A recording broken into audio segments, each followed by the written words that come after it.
Saludamos a todos nuestros oyentes en esta nueva emisión del podcast Generación Digital. Hoy estamos con ustedes Natalia Gaviria, profesora de la Facultad de Ingeniería, y Freddy Duitama, profesor de la Facultad de Ingeniería de la Universidad de Antioquia. Hoy tenemos un invitado y un tema muy especial, ¿sí? Queremos hablar del blockchain. Es una palabra que seguramente muchos han escuchado, pero que también muy seguramente no conocen a fondo o les genera muchas preguntas. ¿Por qué se habla tanto del blockchain? Entonces, para eso invitamos a Elkin Echeverry. Elkin Echeverry es muy conocido en la ciudad de Medellín, pues durante muchos años ha trabajado en temas de ciencia, tecnología e innovación, y también ha sido empresario, emprendedor. Por ejemplo, fue miembro fundador de la empresa Conjurredes. Después fue director del primer plan de desarrollo, del primer plan de ciencia, tecnología e innovación que se hizo para Medellín por allá en el año 2013. Por 5 años fue director de planeación y de prospectiva en Ruta N, ¿sí? Es conferencista internacional y en general se ha movido en todos estos temas de tecnología muy del lado de la innovación y el emprendimiento. Entonces es una persona que está en condiciones de hablarnos mucho de estas nuevas tecnologías, y de hecho él nos contaba que viene trabajando en algunos desarrollos relacionados con el tema de hoy, que es el blockchain. Él quiere un saludo. Muchas gracias, Freddy y Natalia, un gusto. Son temas muy importantes, que la difusión y la posibilidad de que las personas vayan apropiando esto permite que el territorio pueda avanzar y que las personas tengan otras oportunidades a crear a partir de ellas. O sea que fabuloso poder conversar y compartir algunos pocos conocimientos. El tema es amplio, pero algunas cositas podemos hablar de ellas para todos. Bueno, muchas gracias, Elkin. Quisiéramos empezar como porque ilustráramos a nuestros oyentes sobre realmente qué es el blockchain, digamos en términos muy sencillos, sin muchos tecnicismos. ¿Qué nos podés compartir al respecto, Elkin? La verdad es que es un tema un poco complejo. El nombre a veces asusta a la gente. Todos los que hemos sido profesores y obviamente alumnos, pues también sabemos el efecto que a veces un nombre hace que la gente salga corriendo sin preguntar qué es. Y yo creo que blockchain puede ser uno de esos, desafortunadamente. Pero en términos básicos es algo muy sencillo. Yo acostumbro mucho utilizar un ejemplo de una natillera, porque en el fondo nadie que yo conozca no lo han invitado a pertenecer a una natillera. Entonces la natillera siempre requiere de una persona que todo ese grupo de amigos siempre confía mucho en ella. Dice, no, Natalia es la persona que nos lleva el libro ahí de natillera, ella es la que lleva el cuadernito y anota quién entró, quién sacó. Y si uno dice, no, yo ya entregué esa plata, pues Natalia dice, no, todo el mundo dice, no es lo que diga Natalia y olvídese que usted no ha entregado esa plata, ¿cierto? Entonces ahí se configura algo muy sencillo, y es que el cuaderno es una base de datos donde se inscribe esa contabilidad, las entradas y las salidas, quién aportó a la natillera, quién se le prestó, quién devolvió la plata, en qué nos la gastamos luego como buena natillera en la fiesta de fin de año o lo que sea. Entonces, la base de datos es un libro de contabilidad de entradas y salidas, y en la natillera eso, la responsabilidad la tiene una persona, está centralizado en una persona que se encarga de eso.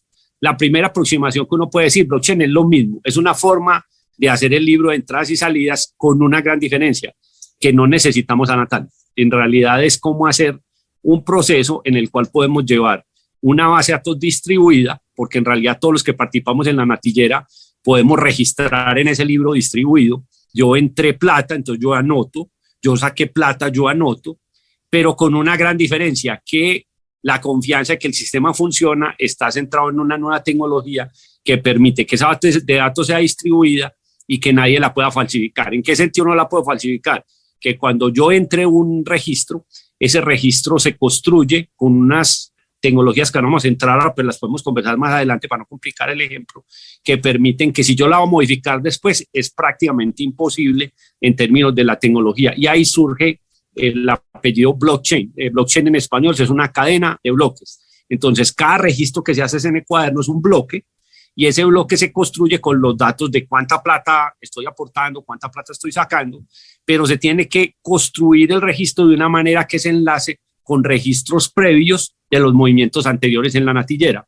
de tal manera que haya una consistencia en ese cálculo, de tal manera que si yo voy a cambiar el último registro, tendría que buscar una manera de impostarlo y variar acorde todos los registros anteriores de la base de datos, lo que no es imposible, pero es supremamente difícil en términos computacionales. Ahí se usan unas tecnologías basadas en la matemática de los números primos que permiten que esas funciones sean muy fácil calcularlas para hacer el registro, pero hacia atrás devolverse para impostar el registro es muy difícil.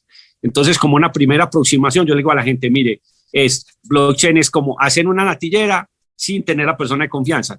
Se vuelve tan poderoso que permite, obviamente, hacer un banco sin el banco, hacer una notaría sin la notaría, hacer un sistema de registraduría como los votos sin la registraduría, porque la confianza se traslada de la persona central. Cuando yo tengo mi banco, yo confío en el banco. El banco me dice, usted tiene tanta plata en la cuenta y yo confío en él. Es un punto centralizado en que todos los cuentavientes confían en ese banco. Cuando yo creo blockchain, puedo crear lo mismo. Todos los cuentavientes pueden tener una base de datos, un registro, un cuaderno de entradas y salidas, pero no necesitan de esa figura centralizada que les garantice que es homogénea, que es correcta, que nadie modificó fraudulentamente los registros. Entonces, a mí me parece que eso le acerca a la gente un poco el dato de qué es blockchain y para qué elemento sirve. Obviamente es una primera aproximación, luego eso tiene un montón de ramificaciones, pero la primera aproximación es cómo creamos una base de datos central sin tener confianza en una persona o en una institución. Eso permite las criptomonedas, porque entonces permite crear dinero digital sin que nadie lo pueda duplicar, a pesar de que todos podamos intercambiar ese dinero. Y fue por lo que el blockchain apareció, para crear la primera moneda digital que fue Bitcoin, pero luego todos entendimos que su poder era más allá de crear divisas nuevas electrónicas, y el rango de aplicaciones en la sociedad es enorme.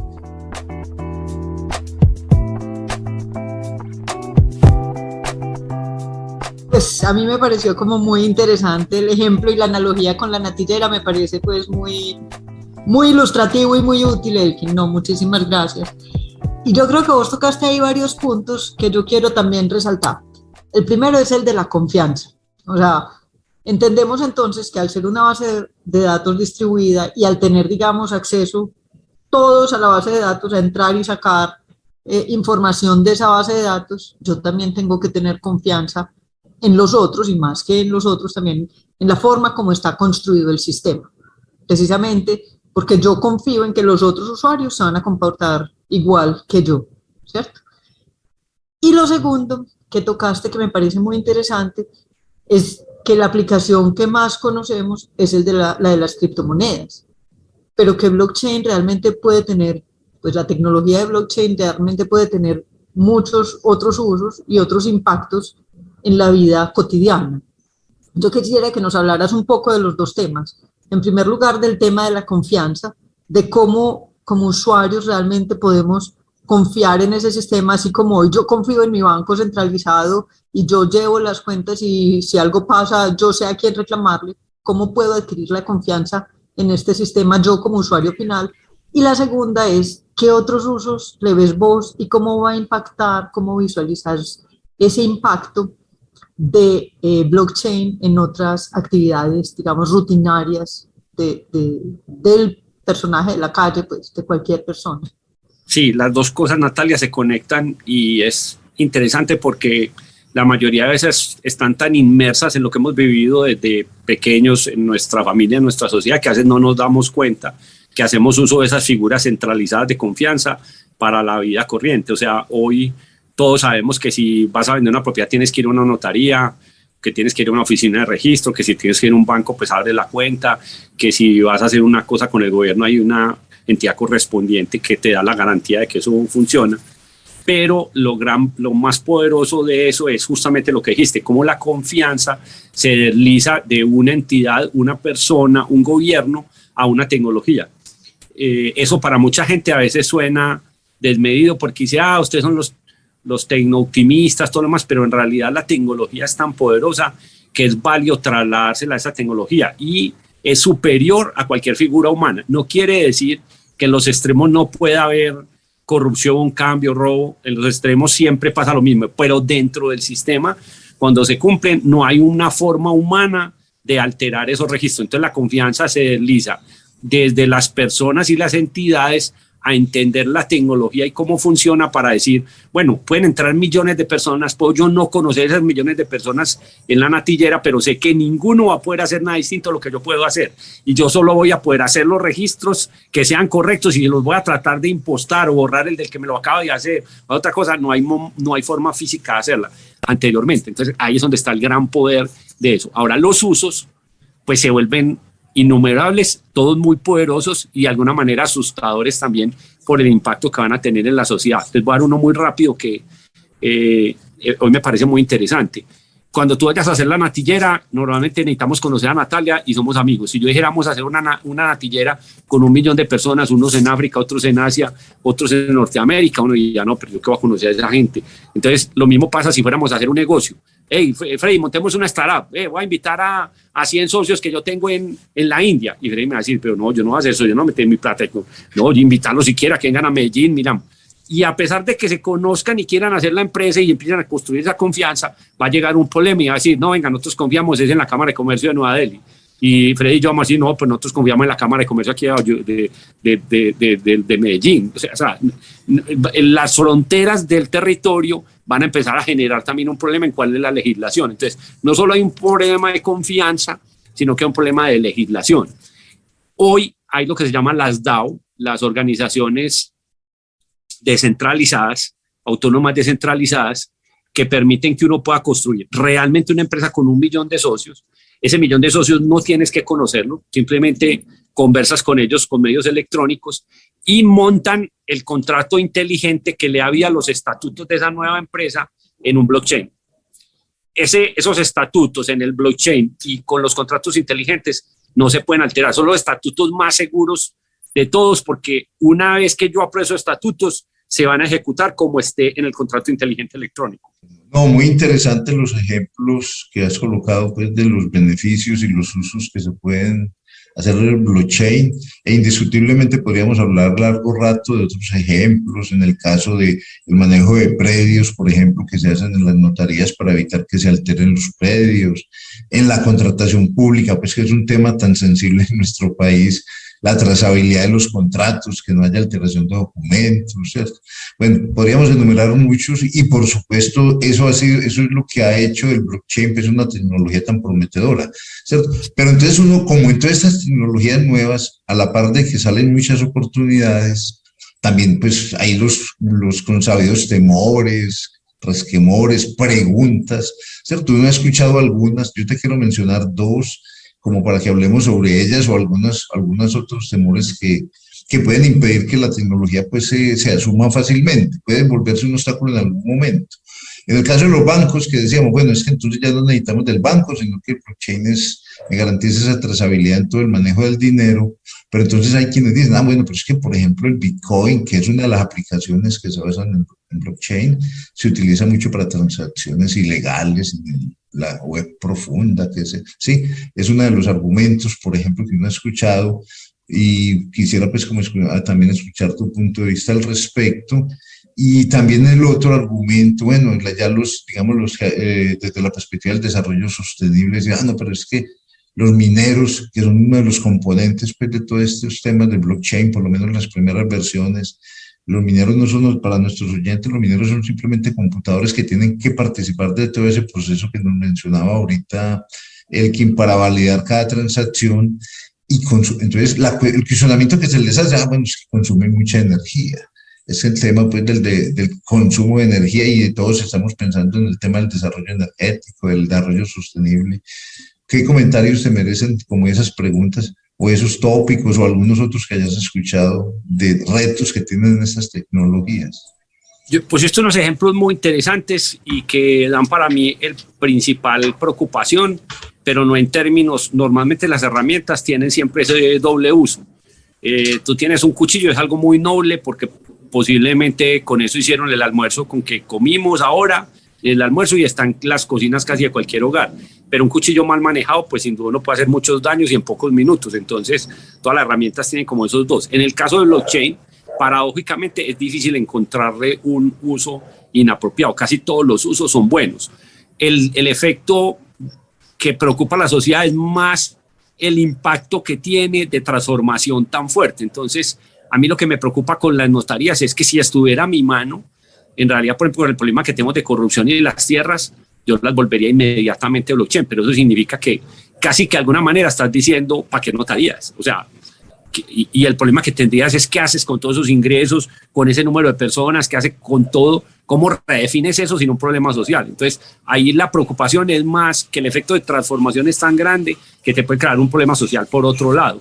Entonces, posiblemente tenés que encontrar un mecanismo de irlo entrando, de irlo haciendo gradual, pero no deja de ser preocupante el hecho de que lo tengas que regular porque quisieras tener el efecto completo de la ventaja que te da en la notaría, es como lo mencionaste, o en otros temas en los bancos. Usualmente lo que pasa no es acabarlo, sino que posiblemente se puede redefinir. Yo no pensaría que el blockchain acaba los bancos, acaba el negocio que han tenido hasta ahora y se tendrían que redefinir en otros tipos de escenarios donde posiblemente el blockchain no pueda entregar lo que el banco sí está entregando hoy. De pronto las notarías podrían tener una connotación parecida. En el caso del Bitcoin, que como mencionaste es interesante para las personas porque la mayoría de criptomonedas y de Bitcoin, vuelvo y repito, blockchain se tuvo que inventar para que Bitcoin funcionara, pero luego descubrimos que las aplicaciones de blockchain por otro lado eran más poderosas, que el Bitcoin podía ser o no exitoso y no importaba en términos de lo que podíamos hacer con el blockchain. Eso no quiere decir que con el blockchain se puedan inventar inclusive otras criptomonedas que también tienen su espacio y podrían funcionar. Pero en la preocupación que planteabas, digamos que uno de los elementos que le preocupaba a los estados y a las sociedades es que todas las transacciones de Bitcoin en teoría eran anónimas. Le dábamos cierto nivel de que quien hiciera una transacción de esa, ningún estado, ninguna cosa la podía seguir, entonces que era un candidato perfecto para que las actividades ilegales estén en D-Web o no estén en D-Web, se puedan transar con este tipo de criptomonedas, en especial con Bitcoin, y haya cierto manto de impunidad y que las autoridades no pudieran hacer el seguimiento como se hace hoy a cualquier transacción financiera. La verdad es un tema totalmente reevaluado. Hoy es totalmente posible seguir cualquier transacción de Bitcoin y encontrar quién hizo la transacción. Hay compañías y departamentos en los gobiernos que se han especializado y mi opinión en este momento, que hace unos años hubiera sido no se puede seguir, ha cambiado radicalmente. Es realmente posible hacerle un trazo a cualquier transacción de una criptomoneda. Me parece súper interesante lo que nos estás diciendo y creo que nos da como también muchas luces al respecto. Acabaste de usar una expresión que yo también quería usar y es la ciencia ficción. Cuando empezamos pues el programa y empezaste a explicar la parte de la tecnología, sonaba un poco a ciencia ficción. O sea, esto sí va a funcionar. ¿Cómo va a funcionar? Y yo te quiero preguntar, ¿cómo vamos entonces en ese camino hacia esa ciencia ficción? ¿Qué tan realidad se está volviendo? ¿Cómo vamos en la adopción, más allá, por ejemplo, del Bitcoin? ¿En qué más estamos adoptando el blockchain a nivel internacional y en particular, por ejemplo, a nivel de Colombia? ¿Cómo vamos en ese recorrido? Como siempre, que es como, Natalia, como el vaso medio lleno, medio vacío. Podría contar unas partes en que lo vería muy medio lleno y muy optimista, y por otro lado, pues hay una gran cantidad de masa de personas que no lo hay. Cuando uno trabaja prospectando tecnologías y entendiendo estos cambios culturales en la sociedad, lo primero que trata de decirle a la gente, mire, no piensen en esto como un switch. No es que hoy el switch está apagado, nadie sabe, y mañana todos lo usan como si lo hubiera usado toda la vida. Ninguna tecnología, inclusive las más viejas, llega a cubrir todo el aspecto de la sociedad. Hay gente que, hay cosas que nunca recibe y las sigue haciendo manual. Entonces, uno habla más como de un nivel crítico, de un threshold en inglés, cuando la sociedad atravesó que hay más gente utilizando la tecnología que no utilizándola. Entonces, sin duda, blockchain en este momento no está atravesando ese nivel, no ha llegado a esa masa crítica, pero va cultivándose en todas las sociedades a una velocidad, como todos los elementos de la evolución cultural humana, cada vez en menos tiempo. De primera a segunda revolución 100 años, de segunda a tercera 50, luego 38, y la próxima seguro será en 8 o 10 años. Entonces, el blockchain va a ser algo que va a atravesar ese nivel crítico muy rápido. Yo pienso que va a ser una cuestión de 4 o 5 años cuando se va a volver un elemento demasiado común de la operación de las economías y de las personas. En el caso particular de los usos, hay uno que me gusta mucho, que tiene que ver con el agro. que siempre insisto mucho en que no, hay gente que nos pone mucho siempre el falso dilema. Pero ¿para qué me vas a hablar de blockchain en el café si es que no hemos hecho la carretera para llegar al cultivo? Y digo, ¿pero qué tiene que ver? Pues primero no lo va a decir que porque hagamos el blockchain no hay que hacer la carretera, pero tampoco me diga que por hacer la carretera no podemos pegar un salto porque posiblemente el celular, el internet sí llegó a la vereda, pues son cosas de ese estilo. Entonces hago ese disclaimer inicial porque casi siempre hay como un rechazo de mirar eso, pero es un falso dilema.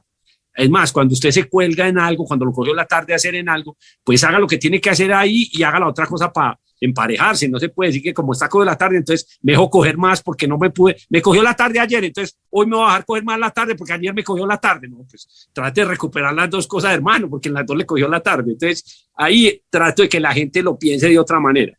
Entonces, haciendo esa advertencia, se los cuento con una anécdota. Imagínense que, bueno, una anécdota no, un escenario supuesto.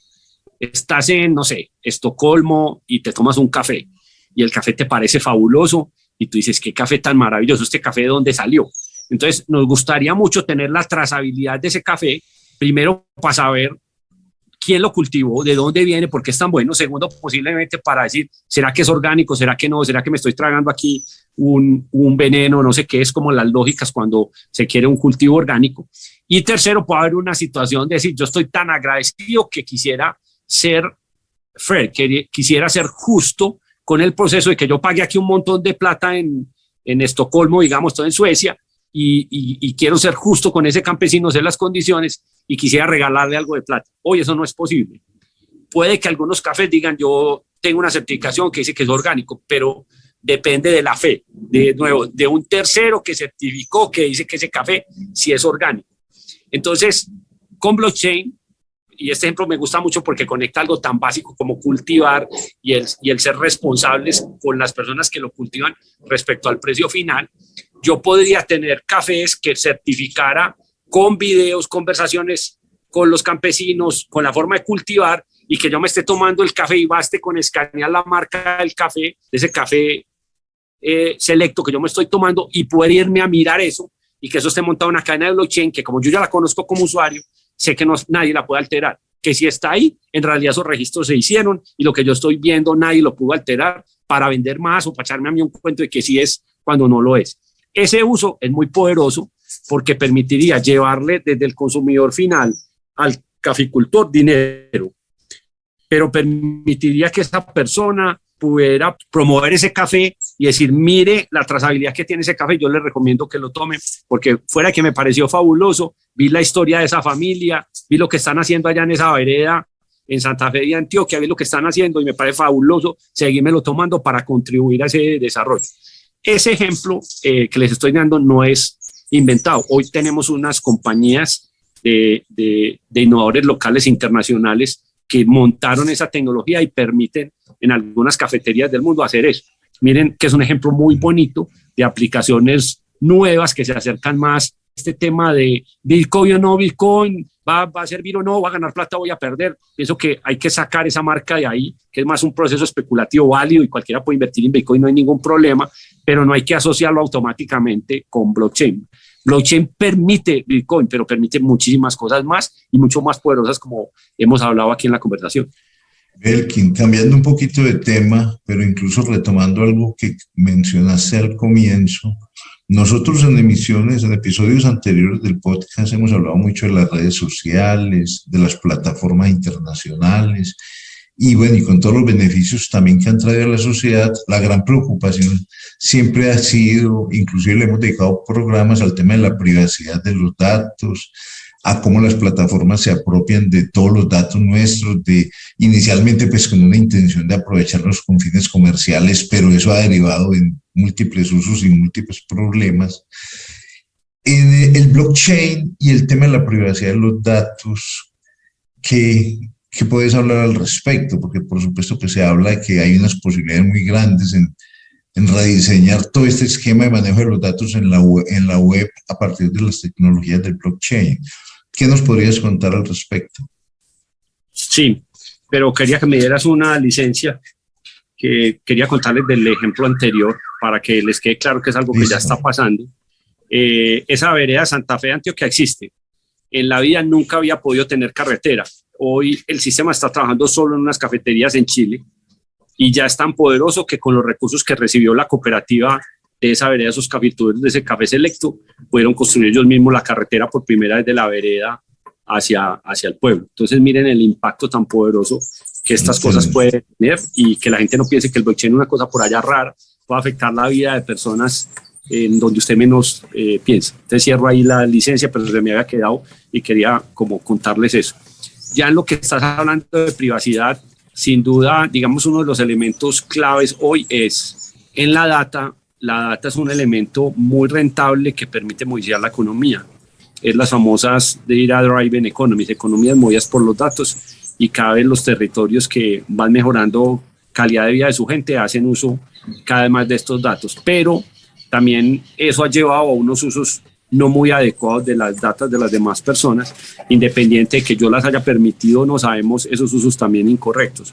Entonces todos han ido llegando a un punto donde el control del uso de los datos no debería ser simplemente si yo firmo una casilla en que digo que tengo la autorización para que otros los use, sino que más bien yo tengo los datos y yo soy el que determino el momento, el lugar y la situación en que el otro los puede usar. Como mencioné al principio, Web 2, como estaba diseñado, no estaba diseñado para eso. El corazón de Web 3 es la descentralización de los datos, y los datos no se van a un lugar centralizado, sino que funcionan desde la base y yo tengo el control de esas autorizaciones como son, con una ventaja, que es mucho más difícil impostar el usuario que en el pasado. Pongámoslo en un ejemplo claro. Hoy uno de los problemas de la democracia son los perfiles falsos en las redes sociales, en especial en Twitter. En un escenario de Web3 de Twitter, yo tendría que utilizar blockchain para autenticarme en la red y habría poco espacio de que yo pueda tener varios perfiles y que esos perfiles sean falsos. Tendrían que estar unidos a mi personalidad real para que yo me haga responsable de las opiniones y las cosas que haga dentro de la legislación en la que yo opero. Entonces, ese tipo de cosas serían muy importantes para la democracia, pero serían también muy importantes para que los usuarios recuperen el control de que los datos le den dinero a él, a la economía, pero que ellos siempre tengan el control de qué, cómo y cuándo lo hacen. Por eso digo que es el núcleo de Web3. Web3 es descentralizado en el manejo de datos y esa magia solo es posible con blockchain.